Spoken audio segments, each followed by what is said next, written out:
देखिए यहाँ पे लिखा गया है विलोपन विधि एलिमिनेशन मेथड। तो स्टेप इसमें कुछ होते हैं, चलिए हम क्या कर लेते हैं उन स्टेपों को लिख लेते हैं। तो यहाँ पर लिखते हैं सर्वप्रथम दोनों समीकरणों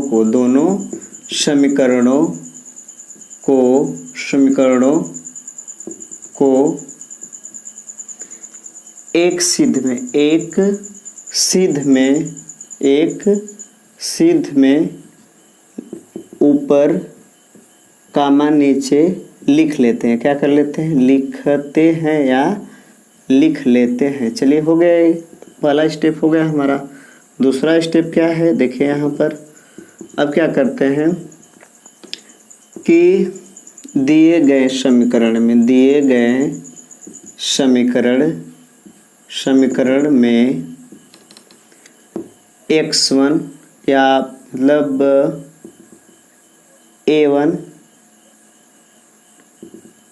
x1 कामा x कामा y के गुणांक सेम या समान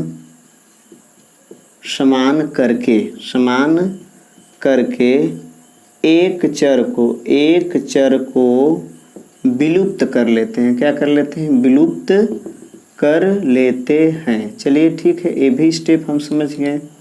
फिर क्या करेंगे, तीसरे स्टेप में क्या करेंगे हम लोग, तीसरे स्टेप में देखिए, तीसरे स्टेप में हम लोग क्या करेंगे, विलुप्त कर लेते हैं। तत्पश्चात एक चर का मान क्या होता है, मान प्राप्त हो जाता है। क्या होता है, प्राप्त होता है या हो जाता है। फिर क्या करते हैं हम लोग, चौथा स्टेप क्या करते हैं, प्राप्त चर का मान समीकरण 1 या समीकरण 2 में रखकर दूसरे चर का मान प्राप्त करते हैं। चलिए ठीक है, अब इसको हम समझ लेते हैं एक एग्जाम्पल के माध्यम से। तो ठीक है, देखिए एक एग्जाम्पल लेते हैं यहाँ पर एग्जाम्पल। तो आप समझिएगा, जैसे मैं मान लो कि x प्लस वाई बराबर, यहाँ पे लिख लेते हैं 7 और यहाँ पे लिख लेते हैं x माइनस वाई बराबर क्या लिख लेते हैं हम लोग 3। चलिए ठीक है, तो इसको समीकरण 1 कर लेते हैं, इनको समीकरण 2 कर लेते हैं। एक छोटा एग्जाम्पल लिए फिर हम समझाते हैं बड़ा एग्जाम्पल लेके। तो हमने लिखा सर्वप्रथम दोनों समीकरणों को एक सिद्ध में ऊपर नीचे क्या करते हैं, लिख लेते हैं। दिए गए समीकरण में x y के गुणांक क्या समान करके एक चर को विलुप्त कर देते हैं, चाहे जोड़कर चाहे घटाकर। तो चलिए हम क्या कर लेते हैं, इनको विलुप्त करते हैं। जैसे इनको विलुप्त कर देते हैं तो ये क्या कहिए हम जोड़ने पर, तो जोड़ने पर याद रहे कि चिन्ह नहीं बदलता है। तो ये हो जाएगा 2x, ये हो जाएगा हमारा 7 3 10। तो इसको काट देंगे, x का मान कितना आ गया 5, x का मान 5 हो गया। देखिए दिए गए समीकरण में x y गुणांक समान करके एक चर को विलुप्त कर लेते हैं। जैसे y को हमने क्या कर लिया, विलुप्त कर लिया, तत्पश्चात एक चर का मान प्राप्त होता है। देखिए यहाँ पर x का मान प्राप्त हो गया, तो x बराबर 5 हो गया। अब लिखेंगे समीकरण, यहाँ पर लिखा प्राप्त चर का मान समीकरण 1 या समीकरण 2 में दूसरे चर का मान प्राप्त कर लेते हैं। तो समीकरण किस में रखते हैं, 2 में। चलिए ठीक है, या 2 से या 2 में। तो x माइनस वाई बराबर 3, तो यहाँ पर लिखेंगे 5 माइनस वाई बराबर 3, तो 5 माइनस 3 बराबर y। तो y का मान कितना आ गया 2। और यह एक नोट हम लिख देते हैं नोट में कि विलोपन विधि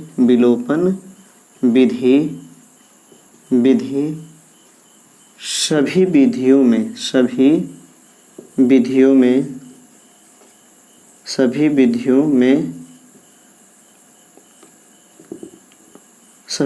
में उत्तम विधि होती है। इसको आप मतलब हमेशा हम इसका प्रयोग करते हैं विलोपन विधि का। देखिए सभी विधियों में क्या होती है, उत्तम विधि होती है। एक और एग्जाम्पल हम समझते हैं, देखिए दूसरा एग्जाम्पल है, समीकरण 1 मान लेते हैं, इसको समीकरण 2 मान लेते हैं। तो चलिए यहाँ पर सर्वप्रथम दोनों समीकरणों को एक सिद्ध में हमने लिख लिया। दिए गए समीकरणों में x y के गुणांक क्या कर लेते हैं, समान कर लेते हैं। यहाँ पर क्या करेंगे, घटाने पर क्या करते हैं, घटाने पर। तो ये जगह माइनस माइनस एक कट जाएगा और यहाँ पर आएगा 5x, क्या आएगा 5x, और यहाँ पर आ जाएगा हमारा 5 और ये हो जाएगा हमारा 15। तो x का मान कितना आ गया 3। फिर लिखेंगे समीकरण 1 से या किसी से लिख लो, समीकरण 2 से लिख लेते हैं। 4x + 6y बराबर 24 और x का मान 4 × 3 + 6y बराबर 24। तो हो जाएगा 12 + 6y बराबर 24। तो हो जाएगा 6y बराबर, उधर जाके घट जाएगा 6 दूना के 12, y का मान कितना गया 2। तो अब हम उत्तर की जांच भी कर लेते हैं कि हमारा सवाल क्या है, सही गलत। तो उत्तर की जांच कर लेते हैं, उत्तर की जांच कर लेते हैं। चलिए ठीक है, यहाँ पे लिखेंगे 9x + 6y बराबर 39। तो आना चाहिए। यहाँ पे लिखेंगे 9 × 3 + 6 × 2 बराबर हो जाएगा 39। तो ये हो जाएगा 12 और 27। तो हो जाएगा कितना 39। तो 39 बराबर 39। इसका मतलब हमारा सवाल क्या है, सही है। आप चाहें तो इसमें भी रख सकते हैं, नीचे वाला में भी रख सकते हैं, इसमें भी रख सकते हैं, जैसे उसको भी चेक कर लेते हैं। यहाँ पर 9x + 6y बराबर क्या है, यहाँ पर 4x + 6y बराबर क्या है 24 है। तो यहाँ पे लिखेंगे 4 × 3 + 6 × y का मान है 2 बराबर 24। तो देखिए यहाँ पर ये 12 + 12 बराबर 24। तो 24 बराबर कितना हो गया 24। तो इस तरह क्या हमारा सवाल सही है। और हम एक और एग्जाम्पल समझ लेते हैं। जैसे यहाँ पर एक एग्जाम्पल और लिख लेते हैं, जैसे हम कुछ भी लिख सकते हैं, x + 3y, यहाँ पर 2 भी लिख सकते हैं, यहाँ पर लिख बराबर लिख सकते हैं 12, या यहाँ पर लिख सकते हैं जैसे x + y बराबर 10। समीकरण 1 हो गया, समीकरण नंबर 2 हो गया। हमने लिखा है सर्वप्रथम दोनों समीकरणों को एक सिद्ध में ऊपर नीचे लिख लेते हैं। चलिए लिख लिए। यहाँ पर देख रहे हैं कोई समीकरण के गुणांक बराबर नहीं, तो गुणांक बराबर करने का हम प्रयास करेंगे। तो यहाँ लिखेंगे समीकरण 1 2 से गुणा कर लेते हैं। क्या कर लेते, 2 से गुणा करने पर करते हैं गुणा। चलिए ठीक है। तो ये जाएगा 2x + 3y बराबर 12। ये तो हो गया समीकरण नंबर 1। इसमें 2x + 2y बराबर हो जाएगा 20, समीकरण नंबर 2। अब क्या करते हैं, चिन्ह बदल लेते हैं। तो एक कट जाएगा, यहाँ पर y बराबर क्या आ जाएगा -8। तो हमारा y बराबर -8 आ गया समीकरण 2 से। समीकरण 2 से लिखते हैं, थोड़ा सा छोटा ये वाला है। तो यहाँ पे लिखेंगे x + y बराबर 10। तो यहाँ पे लिखेंगे x -8y बराबर 10। तो x बराबर कितना जाएगा 18। तो x का मान कितना गया 18 और y का मान आ गया -8। तो ये हमारा क्या है, आंसर हो गया। चलिए आप उत्तर की जांच भी कर सकते हैं, कर लीजिए उत्तर की जांच।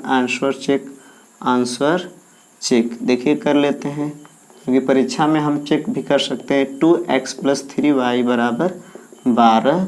तो 2 × यहाँ पर लिखेंगे 18 + 3 × यहाँ पर लिखेंगे -8 बराबर 12। देखते हैं आता 18 दूना 36 -24 बराबर 12। तो 12 बराबर 12, मतलब हमारा सवाल क्या है, सही है।